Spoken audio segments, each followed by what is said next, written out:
Apesar de toda a maldade e problemas que enfrentamos neste mundo, a cada episódio que passa, a compreensão de uma verdade bíblica serve para lhe aproximar mais de Deus e a compreensão de um plano maior de Deus para as nossas vidas.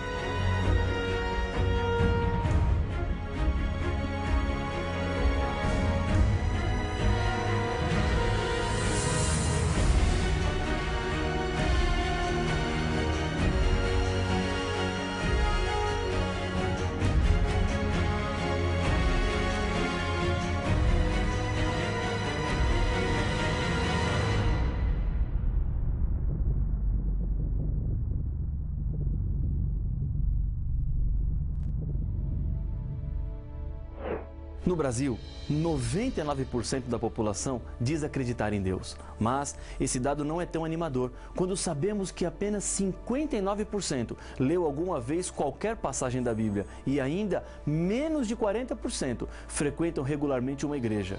Isso era exatamente o que o diabo queria, um Deus de nome, que o homem relaciona-se sem nenhum tipo de compromisso. No estudo anterior, vimos que o sexto selo do Apocalipse nos ajuda a descobrir quando começaria o tempo do fim na história deste mundo e, com isso, a proximidade da volta de Jesus. O sétimo selo descreve o silêncio que acontecerá no céu quando Jesus e os seus anjos vierem à terra para buscar os salvos. No capítulo 7, com uma pausa entre o sexto e o sétimo selo, Jesus diz que antes de sua vinda, os salvos receberiam o selo de Deus na testa. E qual é esse selo? Acompanhe a leitura do texto de Apocalipse capítulo 7, o verso 1. Depois disto, vi 4 anjos em pé nos 4 cantos da terra, conservando seguros os 4 ventos da terra, para que nenhum vento soprasse sobre a terra, nem sobre o mar, nem sobre árvore alguma.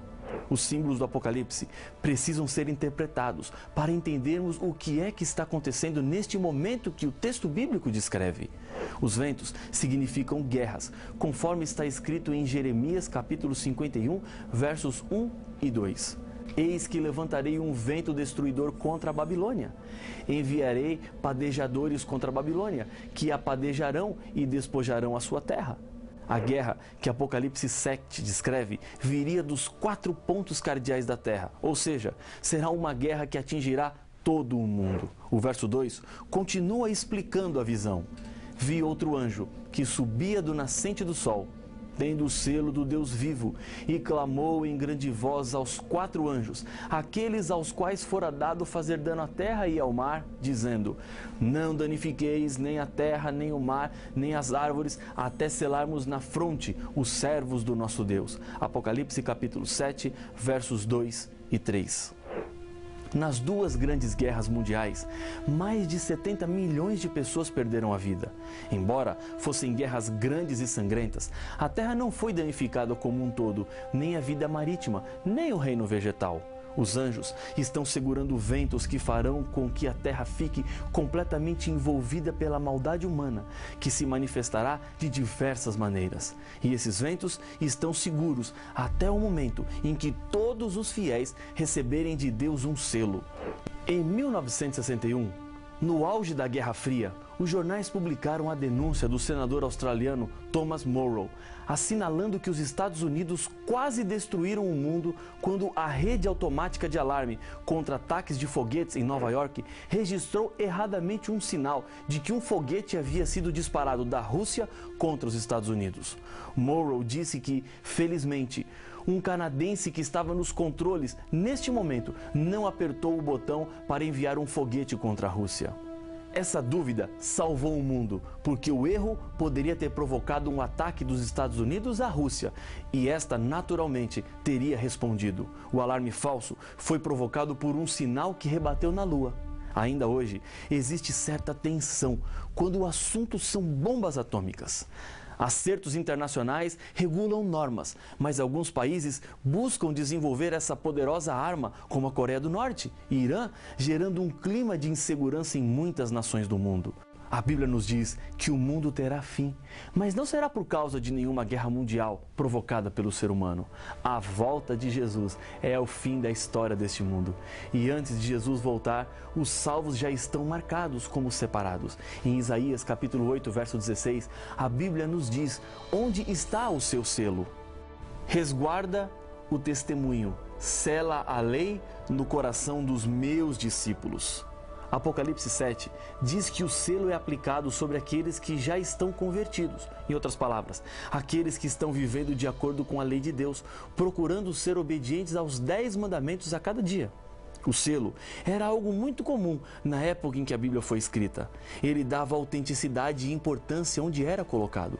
Um selo deveria conter 3 elementos básicos: nome do governador, cargo que ocupa, território do seu domínio. No 4º mandamento da lei de Deus, os 3 elementos são encontrados juntos. Ali Deus havia colocado o seu selo. O texto está em Êxodo capítulo 20, versos 8, 9, 10 e 11. Lembra-te do dia de sábado para o santificar. 6 dias trabalharás e farás toda a tua obra, mas o 7º dia é o sábado do Senhor teu Deus. Não farás nenhum trabalho, nem tu, nem o teu filho, nem a tua filha, nem o teu servo, nem a tua serva, nem o teu animal, nem o forasteiro das tuas portas para dentro. Porque em 6 dias fez o Senhor os céus e a terra, o mar e tudo o que neles há. E ao 7º dia descansou. Por isso, o Senhor abençoou o dia de sábado e o santificou. O selo de Deus. Nome: Senhor, o teu Deus. Cargo: Criador de todas as coisas. Território: Universo. Ezequiel capítulo 20, verso 12, confirma o texto dizendo: também lhes dei os meus sábados, para servirem de sinal entre mim e eles, para que soubessem que eu sou o Senhor que os santifica. O ato de o selo ser colocado na testa dos salvos representa, na verdade, a mente que está por trás. Ou seja, serão selados aqueles que aceitarem de verdade a vontade de Deus para a sua vida. O selo de Deus na lei demonstra a autoridade de quem fez a lei. O selo na testa representa a quem pertence àquela pessoa. É como colocar o seu nome em um livro. Ele não é mais igual aos outros. Ele lhe pertence. Deus faz também assim, coloca um selo sobre aqueles que são dele e no momento da volta de Jesus levará para a eternidade os salvos. O diabo nos roubou, mas Jesus não é um ladrão. Ele não pega o que não é dele. Para poder transformar a sua vida, Jesus nos comprou com o seu sangue. O diabo quer nos matar, porque o salário do pecado é a morte. Mas não precisa ser a sua morte, porque Jesus já morreu no seu lugar. Você pode rejeitar o selo de Deus. E se você fizer essa loucura, Jesus não terá direito de propriedade sobre você e sua vida. Em Isaías 56, uma profecia demonstra que os que não eram judeus seriam conhecidos ao se unirem ao povo de Deus pela obediência. Acompanhe a leitura dos 7 primeiros versos. Assim diz o Senhor: mantende o juízo e fazei justiça, porque a minha salvação está prestes a vir e a minha justiça prestes a manifestar-se. Bem-aventurado o homem que faz isso, e o filho do homem que nisto se firma, que se guarda de profanar o sábado e guarda a sua mão de cometer algum mal. Não fale o estrangeiro que se houver chegado ao Senhor, dizendo: o Senhor, com efeito, me separará do seu povo. Nem tampouco diga o eunuco: eis que eu sou uma árvore seca, porque assim diz o Senhor aos eunucos que guardam os meus sábados e escolhem aquilo que me agrada e abraçam a minha aliança. Darei na minha casa e dentro dos meus muros um memorial e um nome melhor do que filhos e filhas. Um nome eterno darei a cada um deles, que nunca se apagará. Aos estrangeiros que se chegam ao Senhor para o servirem e para o amarem, o nome do Senhor, sendo deste modo servos seus, sim, todos que guardam o sábado, não o profanando, e abraçam a minha aliança, também os levarei ao meu santo monte e os alegrarei na minha casa de oração. Os seus holocaustos e os seus sacrifícios serão aceitos no meu altar, porque a minha casa será chamada casa de oração para todos os povos. Isaías 56, versos de 1 a 7. Isaías deixa evidente que o sinal é para todas as pessoas, independente de sexo, nacionalidade, raça ou qualquer diferença humana. Jesus usou o contexto de Isaías 61, quando purificou o templo, expulsando aqueles que estavam comprando e vendendo, fazendo da casa de oração uma casa de comércio. Isso demonstra que os propósitos e princípios de Deus não mudam. Sábado para todos os povos e casa de oração para todos os povos representam verdades de Deus para todos os tempos. Quando Jesus esteve aqui na terra como um ser humano, a Bíblia diz que ele tinha um hábito. Veja o que está escrito no Evangelho de Lucas, no capítulo 4, verso 16. Indo para Nazaré, onde fora criado, entrou num sábado na sinagoga, segundo o seu costume, e levantou-se para ler. A cada semana, todos os sábados, Jesus estava na sinagoga.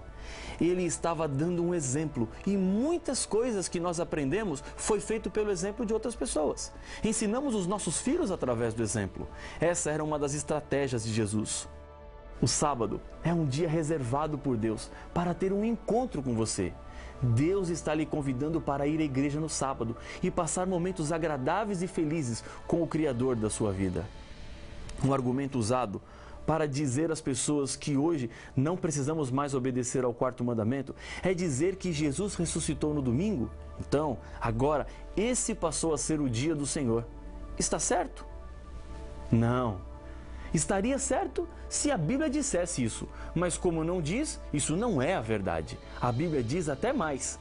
Depois que Jesus já estava morto, veja o que aconteceu entre os seus seguidores, incluindo a sua mãe.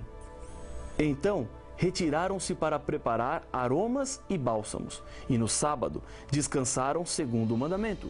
Lucas capítulo 23 e o verso 56. Os fiéis seguidores de Jesus não ungiram o corpo de Jesus, mas descansaram no sábado. Se Jesus tivesse abolido a guarda do sábado, como alguns argumentam, os discípulos e nem a própria mãe de Jesus sabiam. Lembre-se de uma coisa: ser cristão é imitar Jesus, ser semelhante a Ele e viver a vida que Ele viveu. Um exemplo disso é não odiar ninguém. Jesus, quando estava morrendo na cruz, pediu para que Deus perdoasse aquelas pessoas, pois elas não sabiam o que estavam fazendo. E todo esse engano que tomou conta do mundo religioso, fazendo com que as pessoas fiquem perdidas nesse assunto, tem a sua origem revelada na Bíblia. Daniel, capítulo 7, verso 25, fala de um poder que se levantaria contra Deus. Se você tiver uma Bíblia, acompanhe comigo a leitura do texto. Isso é muito importante. Proferirá palavras contra o Altíssimo, magoará os santos do Altíssimo e cuidará em mudar os tempos e a lei. Jesus, no começo do Sermão do Monte, esclarece no verso 17 do capítulo 5 de Mateus que ele não tinha vindo à terra para mudar a lei, mas sim para cumprir. A mudança da lei não vem de Deus, mas de um poder que quer destruir os filhos sinceros de Deus. Deus não fez a mudança da lei e nem autorizou ninguém a fazer. E Jesus enfatiza que a lei deveria permanecer a mesma até que o céu e a terra passem. E até onde sabemos, nem o céu nem a terra passaram. Então, nenhuma letra da lei pode ser tirada ou mudada. É por esse motivo que a obediência ao mandamento do sábado é o sinal que representa lealdade, obediência e reverência a Deus. No livro do Apocalipse, João vê 3 anjos voando pelo meio do céu. Esses 3 anjos falam aos habitantes do planeta Terra e trazem advertências. O primeiro anjo traz a seguinte mensagem: temei a Deus e dai-lhe glória, pois é chegada a hora do seu juízo. E adorai aquele que fez o céu e a terra e o mar e as fontes das águas. Apocalipse capítulo 14, verso 12. Nós já ouvimos uma afirmação semelhante nesse estudo, e ela vem do 4º mandamento, o que fala sobre o sábado. Para recapitular, veja mais uma vez Êxodo capítulo 20 e o verso 11. Porque em 6 dias fez o Senhor os céus e a terra e o mar e tudo o que neles há, e ao 7º dia descansou. Por isso, o Senhor abençoou o dia de sábado e o santificou. O anjo está chamando a atenção dos seres humanos para o mandamento do sábado. E qual é o motivo de termos que guardar o sábado? A resposta está no contexto do verso. Porque Deus é o Criador. Foi Ele quem fez. E como Criador, Ele pode exigir. Essa questão do sábado nunca foi tão importante para os cristãos como é em nossos dias, no século XXI. A ideia de que o mundo veio do nada e somos resultados da evolução está espalhada por aí. Há milhões e milhões de anos atrás houve uma grande explosão e dela uma parte que se espalhou no universo virou o planeta Terra. Nessa teoria não há espaço para o que a Bíblia apresenta como sendo a criação do mundo. Nada de acaso, mas sim fruto de um planejamento de Deus em compartilhar a vida com seus seres criados e fazer deles felizes. Ser fiel ao sábado é anunciar ao mundo que você acredita na Bíblia e que Deus é o Criador de tudo. Infelizmente, essa verdade tem sido negligenciada por muitos, inclusive estudiosos da Bíblia. A Bíblia e só a Bíblia é o que precisamos para andarmos em segurança neste mundo. Alguns anos atrás, estava dirigindo uma campanha de estudos da Bíblia em uma igreja no interior de São Paulo. Muitas pessoas estavam vindo a cada noite para aprenderem mais sobre Deus. Histórias lindas aconteceram naqueles dias de pessoas que tiveram as suas vidas transformadas. Numa dessas noites, o meu tema era sobre o sábado. Estava argumentando e mostrando textos bíblicos para comprovar que desde a criação do mundo até o paraíso restaurado, Deus escolheu o dia de sábado como o dia santo e especial, quando uma mão se levantou e pediu minha palavra. Naquele instante, fiquei preocupado com aquilo que aquela senhora iria falar, pois eu não a conhecia, mas ela insistia com a mão erguida e eu não tive como não lhe dar a oportunidade para falar. Disse-lhe, pois não? Ela ficou em pé e, olhando nos meus olhos, falou com firmeza: Pastor, não é muita pretensão apenas você falar do sábado nessa cidade, enquanto nenhum outro líder religioso fala? Respirei fundo para começar a resposta, quando outra mão do outro lado do auditório se levantou. Tive que dar a palavra também. Era outra senhora que ficou em pé e pediu permissão para vir à frente. Disse a ela que poderia vir. Com uma voz calma, ela disse: Neste ano, resolvi fazer um ano de leitura da Bíblia. Comecei em Gênesis 1 e minha meta era chegar até o final do Apocalipse em dezembro. Na minha leitura, descobri que o sábado aparecia muitas vezes, com mensagens importantes.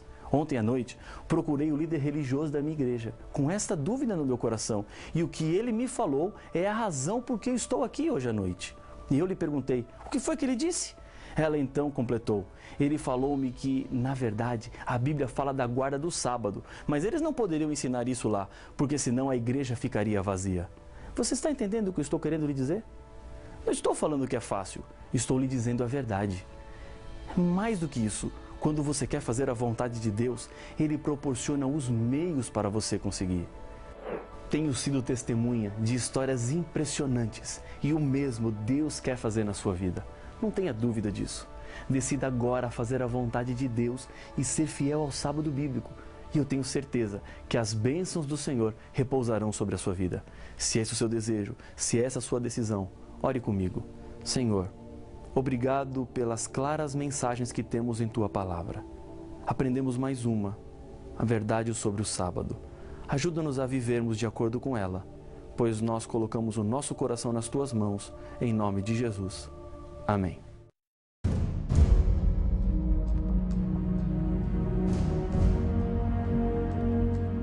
O que faz um dia santo é o fato de Deus santificá-lo.